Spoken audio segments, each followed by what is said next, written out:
GCSE English Language Paper 1 coming up a week on Monday. Final crucial tips for Paper 1 Section B, including 4 different text types. My God, stay tuned. Schofield on Shakespeare. Não diz que sou eu.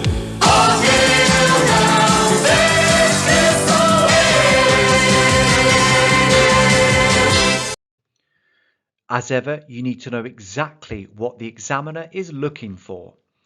At the top end for the 24 marks, we're looking for you to nail tone and content. I'll help you with this specifically in this video, and structure for effect. For the 16 marks, we're looking for that range of sentence structures and lengths, that range of punctuation, yes please to a colon and 2 semicolons, and precise and subtle vocabulary, almost invariably accurately spelt. Here's a past paper question. Write a newspaper article for parents to express concern about a childhood game. I'm going to show you 2 past pupil paragraphs on this and get you to think about them. But beforehand, you might like to write either a full response to this or an individual paragraph. If you'd like to do this, press pause now.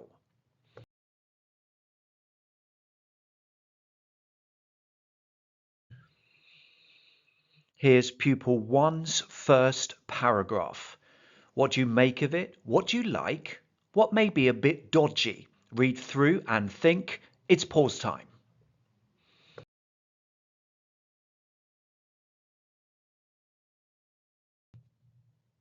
Some reflections. I quite like the use of rhetorical questions addressed at newspaper readers at the beginning, although I do think they're a little basic. I also like the use of accurate terminology, at least I presume it is accurate in first-person shooter, and the range of punctuation. Already in this paragraph we have question marks, brackets, dashes, not just blooming full stops and commas. However, I worry that this seems more like a personal viewpoint rather than a more formal newspaper article. I also dislike the lack of control within the final sentence, which doesn't really make clear grammatical sense. Time now for another past pupil response. What do you make of it? Read it through and press pause.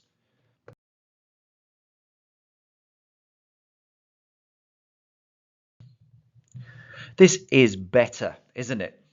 I like the way the writer sets up the response to the question by highlighting the importance of imagination, and the opening metaphor is rather lovely.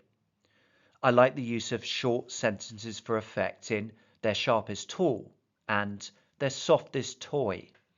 I also like the way the paragraph builds up to the childhood game to be damned, which is preceded by an accurate colon.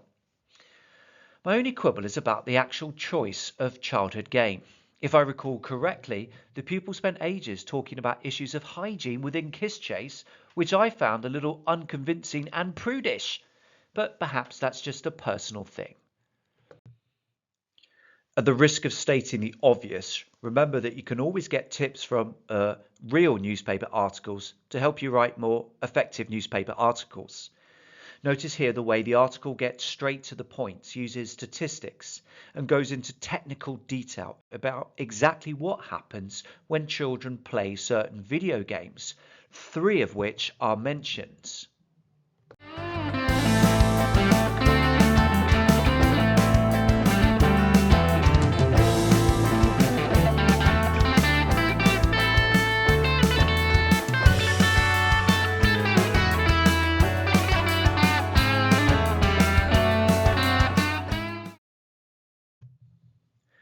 As the change of colour probably implies, it's time now for another question. Write a letter to the local council to persuade them to provide better outdoor facilities for young people. Why not have a go at this? Either the full response or a paragraph or 2. If you'd like to do this, press pause now.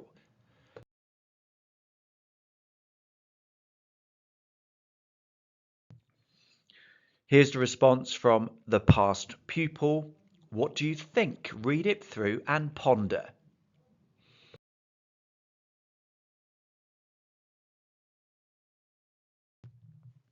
some issues here. Why is it written to all? And why the ruminative opening when a letter to the council must explain exactly what the purpose of the letter is within the first sentence? And why the informal, unintentionally flippant reference to cleaning up their mess? You aren't shouting at a neighbour about his dog, for God's sake. What do you make of this one?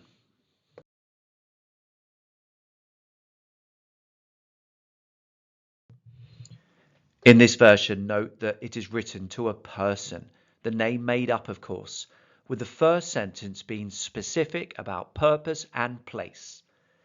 In the second sentence, I explain exactly what it is I'm concerned about, whilst notice the clear, appropriate formal tone in phrases such as "I'm writing to you to express my concerns" and "propose some cost-effective solutions."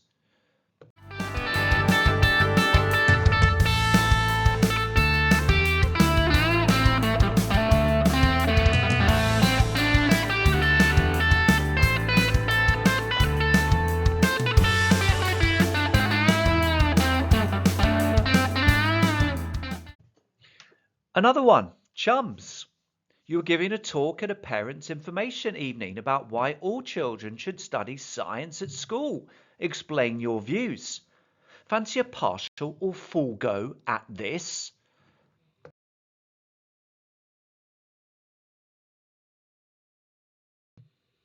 Here's a response from one past pupil. Any good?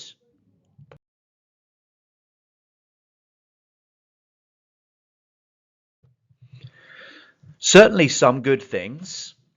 He addresses his audience. He gives some interesting details about science, the spider's legs, the water reacting with potassium. He uses rhetorical devices, including rhetorical questions and anaphora. However, whoopsie, he's not following the instructions. He's clearly going to persuade us all that all children should study philosophy. But the question says that we're giving a talk at a parents' information evening about why all children should study science at school. Silly Billy. Another response. Dedicated viewers. What do you make of it?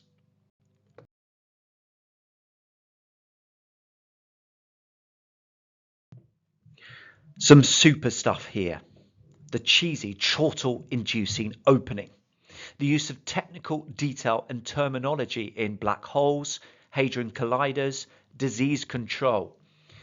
The use of precise, subtle vocabulary, acclaim, paramount, rebuttal. The precision in sentence structures. Note the individual dashes surrounding the qualifying adverb rightly.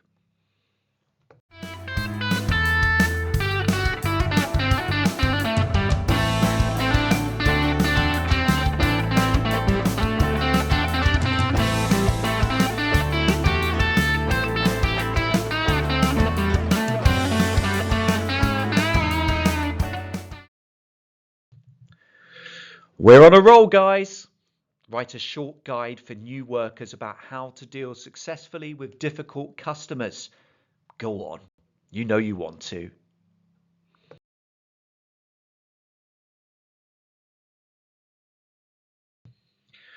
Quite a bit to read with this one. What do you make of it, hey?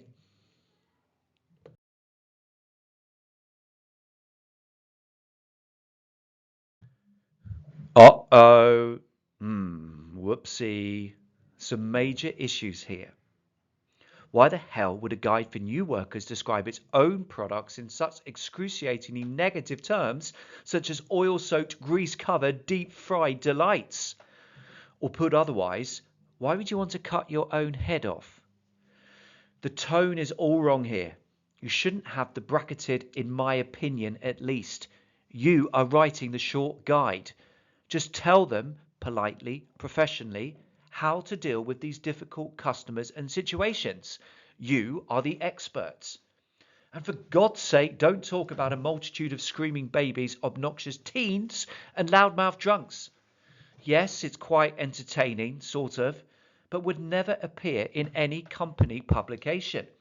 You must be professional and polite about your customers, even if quite frequently they are a pain in the backside. Onto a different guide and a different restaurant, Los Polos Hermanos. What do you make of this piece of writing?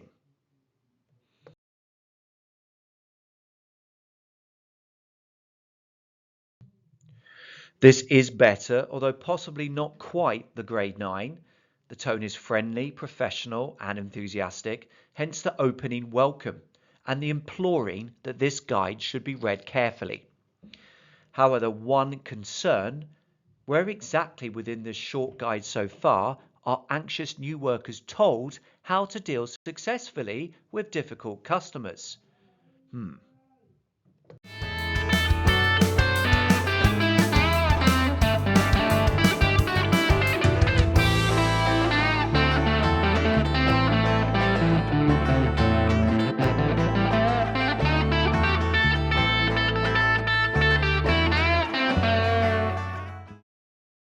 This has been a Schofield and Shakespeare production, helping you get that grade 9 in paper 1 section B.